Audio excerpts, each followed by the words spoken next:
ಕ್ರಮೇಣವಾಗಿ LPG cylinder ಸಮಸ್ಯೆ ಬಗೆಹರುತ್ತೆ, ನಾವು ಹೇಳ್ತಿರೋದಲ್ಲ. ಆಹಾರ ಸಚಿವ KH ಮುನಿಯಪ್ಪ ಇದರ ಕುರಿತಾಗಿ ಮಾತನಾಡಿದ್ದಾರೆ. ನಾಳೆ ಸಂಜೆ 4 ಗಂಟೆಗೆ ಗ್ಯಾಸ್ ಕಂಪನಿಗಳ ಜೊತೆ ಸಭೆ ಇದೆ. ಚೀಫ್ ಸೆಕ್ರೆಟರಿ ನೇತೃತ್ವದಲ್ಲಿ ಸಭೆ ಮಾಡಿ ಅಪ್ಡೇಟ್ ಮಾಡ್ತೀವಿ. 2 ಹಡಗು ಬಂದಿರೋದ್ರಿಂದ ಅನುಕೂಲ ಅಂತ ನಾವು ಕೂಡ ಅಂದ್ಕೊಂಡಿದ್ದೀವಿ.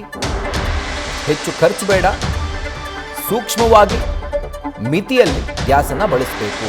ಈ ರೀತಿಯಾಗಿ ಬಳಕೆಯ ಕುರಿತಾಗಿ ಅವರು ಎಚ್ಚರಿಸಿದ್ದಾರೆ. ಸುಮಾರು 4 ಗಂಟೆಗೆ ಬರೋಕ್ಕೆ ಹೇಳಿದ್ದೀವಿ.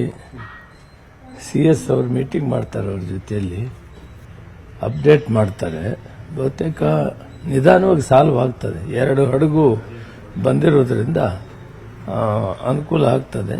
ಆದದೆ ಅಂತೇಳಿ ವಾರ ನಿಂತಿಲ್ಲ, ಎಚ್ಚರಿಕೆಯಲ್ಲಿರಬೇಕು. ಬರ್ತದೆ ಅಂತೇಳಿ ಹೆಚ್ಚು ಖರ್ಚು ಮಾಡೋಕ್ಕೆ ಹೋಗಬಾರ್ದು. ಬಹಳ ಸೂಕ್ಷ್ಮವಾಗಿ ಮಿತಿವ್ಯಯದಲ್ಲಿ ನಡೀತಾ ಇರಬೇಕು.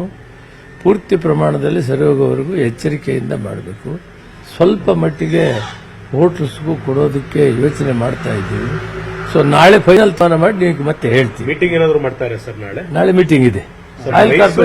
ಮೈಸೂರಿನಲ್ಲಿ ಹೋಟೆಲ್ ಅಸೋಸಿಯೇಷನ್ ಪ್ರೆಸ್ ಮೀಟ್ ಮಾಡಿದ್ದಾರೆ. ಹೋಟೆಲ್ಗಳಿಗೆ ಗ್ಯಾಸ್ ಸಿಲಿಂಡರ್ ಕೊಡ್ತಾ ಇಲ್ಲ, ಆದರೆ CM ರವರ ಕಾರ್ಯಕ್ರಮಕ್ಕೆ 1 ಲಾರಿಯಷ್ಟು ಸಿಲಿಂಡರ್ನ ಕೊಟ್ಟಿದ್ದಾರೆ. ಆ ವಿಷಯ ನನಗೆ ಗೊತ್ತಿಲ್ಲ. ನ್ಯೂಸ್ ಫಸ್ಟ್ ನಿರ್ಭೀತಿಯಿಂದ ನಿಮ್ಮ ಪರವಾಗಿ.